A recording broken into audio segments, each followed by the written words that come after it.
with a review of the new Jujutsu Kaisen game, which is a mix of Vampire Survivors, Battle Royale, and Jujutsu Kaisen. It's interesting that they showcase 8 characters in total during the Nintendo Direct, and 2 more have been seen on the Steam page.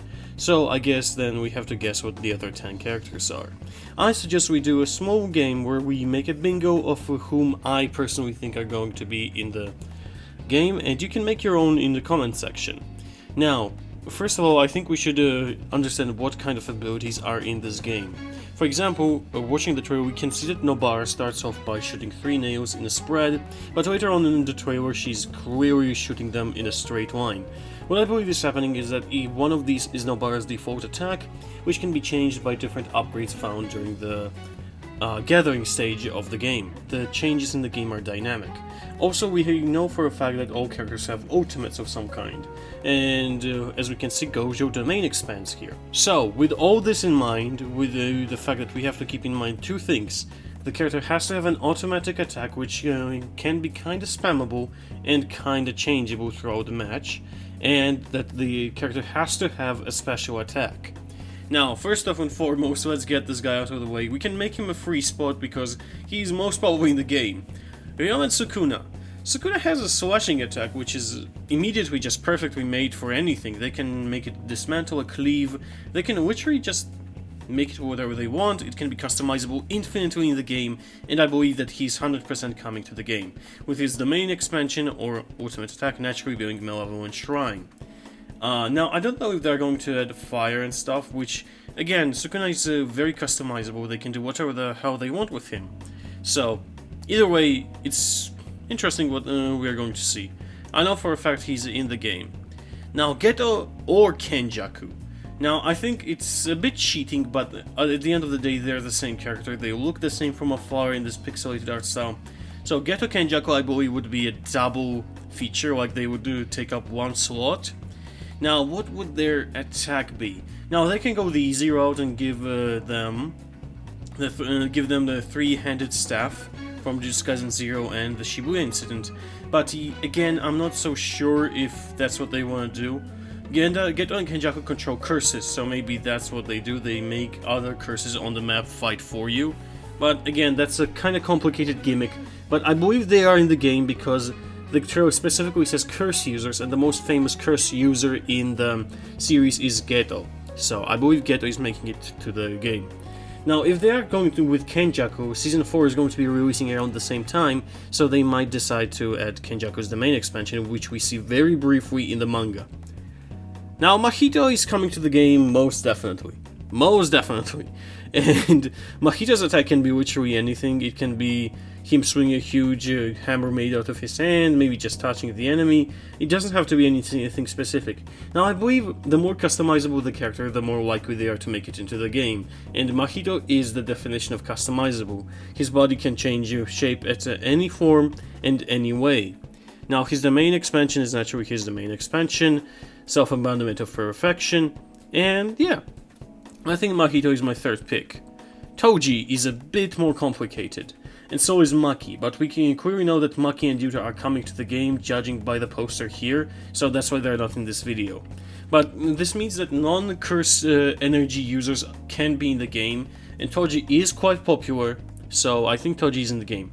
Now, what are they going to give Toji? I think what he's going to have is an inverted Spear of Heaven, which he will swing around in a chain, which I think makes the most sense to me, because definitely Maki is going to have the Slaughter Demon, so I think it makes sense to give Toji the inverted Spear of Heaven. What his ultimate would be? I don't know, actually. I think it might be something similar to him running around the stage without being limited. Like, he can attack whatever he wants. Maybe the curses cannot even detect him because he doesn't have any curse energy. It can be... I believe it's something physical. I believe it's a buff of some kind, not necessarily a stage clear. Now, who is way more simple is Jogo. Jogo is one of the, I guess, a sleeper pick, because there's no concrete way of confirming to you that Jogo is definitely coming to the game, but I most definitely think he's going to come, because they need more villains. Now, between all of the disaster curses, Hanami is equally possible to be in the game, but I do still believe Jogo is more likely because of his status in the fandom. And I think he's somewhat popular with him being the one who was taking about Sukuna, having more dialogue than any other of the disaster curses, not counting Mahito naturally. And he's very easy to put in the game. Oh, he has a very definitive attack, which is just a blast forward with fire. He has familiars, he has a domain expansion, a very straightforward character to add to the game. Now, Todo is another character which definitely is coming to the game, but I think it's interesting how he's going to come. I think his base attack will be something very simple, like he'll probably just kick around, and he will have an upgradable ability in the form of movement, where he dashes forward, switching places with one of the enemies, which again makes him very interesting. But at the end of the game, we do a 1v1 with another player, which is... I'm interested how that happens. Like, how do you make that happen? Do you make them switch with the other player? Because that's not really disorienting, or maybe it is, and I don't think strategically. But Todo is definitely in the game. Todo is definitely coming to the game. Now, this is my sleeper pick, Ultimate Mechamaru. This is a crowd control game, so in the crowd control game, it makes sense to put someone who is very good at crowd control, that being Mechamaru, Kokichi Muta. Now, how will he function is very interesting. Maybe he's like a very weak character that dies immediately, but immediately makes a clone. Maybe the game does have familiars, because I mentioned Jogo being in the game, and he does have familiars of his own. Maybe Yuta has Drew's familiars somehow. That would be very interesting, but I don't know how he works, I don't know what his ultimate attack would be, but my sleeper pick in this case would be Mechamaru.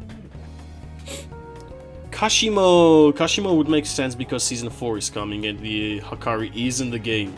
So, Kashimo is probably the most popular pick for this specific part of the story, so I think he's in the game. Yeah, I think he has electric based attacks, which he wields his staff for, and now I don't know what his ultimate would be, because now if we were adapting the entire manga, his ultimate would be him activating his technique Amber Beast or something like that, but I don't know what his ultimate would be in the game, which does not cover the manga entirely. Maybe it will be something very simple. Maybe he just clears the stage. Higuruma is definitely in the game, because Higuruma is cool, and rule change I believe would function a bit differently for Higuruma, because Higuruma can judge different characters and maybe restrain them like that, instead of just using Kogane for points. And I think Higuruma can wield his huge hammer, like maybe he's slow because the hammer is heavy, but he takes up a huge area, but maybe he takes a huge area of effects and he does a lot of damage like that. Again, I think Higuruma is definitely in the game. He's probably the most popular character out of the Culling Games Part 1, so I definitely think Higuruma should be in the game, and I don't know how his domain expansion would work. Maybe his ultimate is that crazy thing he does with the hammer where he throws it constantly and teleports back into his hand. Naoya is in the game. Like, it's so obvious Naoya is in the game, I don't even want to talk about it. Naoya is a fan favorite in Japan for some ungodly reason, so I think Naoya is definitely in the game. Naoya has a very particular way of fighting. He's probably the fastest character in the game too. And yeah, I don't feel like talking about it, I just know he's in the game.